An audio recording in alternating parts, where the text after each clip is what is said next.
Good morning, listeners, and welcome to the Morning 4 on this Tuesday morning. How are you today? How was your Monday? Did it go as planned, or are you feeling a little underwater already this week?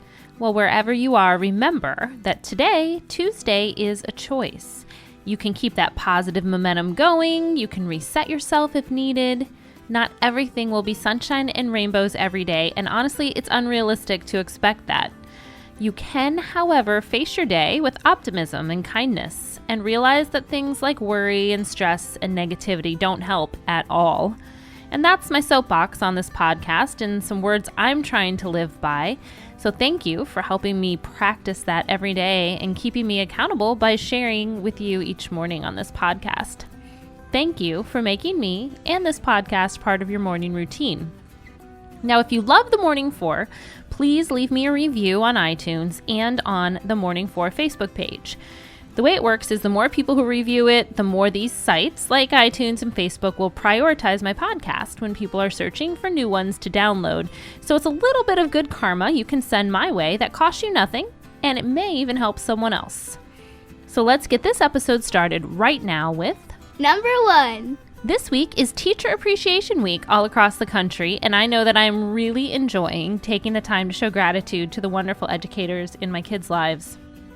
But today, May 7th, is actually National Teacher Day, so it is a great time to acknowledge the value of great teachers. In some cases, these teachers spend more of our kids' waking time with them than we do, and it's not a job for people who just want a paycheck. Teaching is a calling. So take your kids' teacher a coffee today, or maybe just drop them a thank you email. If you're in touch with your own teachers from the past, send them a note too. And I want to send a shout out to my kids' teachers this year, Mrs. Mosier, Mrs. Storr, Mrs. Mancher, and Mrs. Rice. Bless you, wonderful ladies. My kids are so lucky to have you. Number 2. Well, I have 5 kids, 4 still in elementary school, and 1 getting ready to start pre-K in the fall. So I have a few years until the reality of college arrives on my doorstep. Probably less time than I think I have, but I still do have a little time. So when my kids talk about where they'll want to go to college, I often tell them just start at home. Why go far away when there are perfectly good and some really great institutions right here in our state and really even in our county? I live in Brevard County, Florida.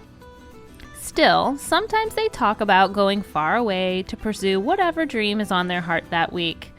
So I went ahead and I was researching some information for National Teacher Day. I came across some info on the quantity of colleges and universities in the U.S. I was curious where Florida falls on that scale, and it's not even in the top 5 for the number, despite how big the state is. The state with the most colleges and universities is California, with 399. I feel like someone just needs to open up that 400th one. In second is New York with 307, followed by Pennsylvania at 260, Texas at 208, and Ohio at 194. My state of residence, Florida, has just 158. Number 3. Today's feel-good news story is sourced from Chronicle.com. A college statistics professor at Swarthmore College in Pennsylvania recently came up with a plan to get her students more interested in her 200-level class and in their community. Lynn Schofield began mining her own friends and contacts in the community's data and working with the campus Lang Center for Civic and Social Responsibility. So basically, she reached out to the community to see who might need some data or statistics help. She looked to find partners in lower income areas near Swarthmore and also in Philadelphia. The goal was for her students to use data lessons for the greater good. So for example, one group of students helped a local food bank that wanted to know if it was recommending the right blends of foods to the families. So the students used statistical methods that they had learned in class to analyze nutrition information, which grouped foods into certain categories. Another group worked with an asthma management program for children. The organization had received a research grant to see if new home-based interventions could reduce asthma attacks, and in turn miss school days and trips to the doctor.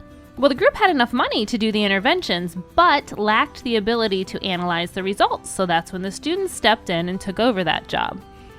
At the end of the course, the students wrote that they really liked implementing their skills in the real world and that they felt valuable to their communities. The statistics learning was just a bonus, according to the professor. Speaking of good teachers, There's a good one right there. Number 4. So let's get our day started today with today's affirmation. Repeat after me. Life is not about perfection. Today, I give myself space to grow and learn. Give yourself that space today and thank the people who have helped you learn along the way. I'll see you back here again tomorrow.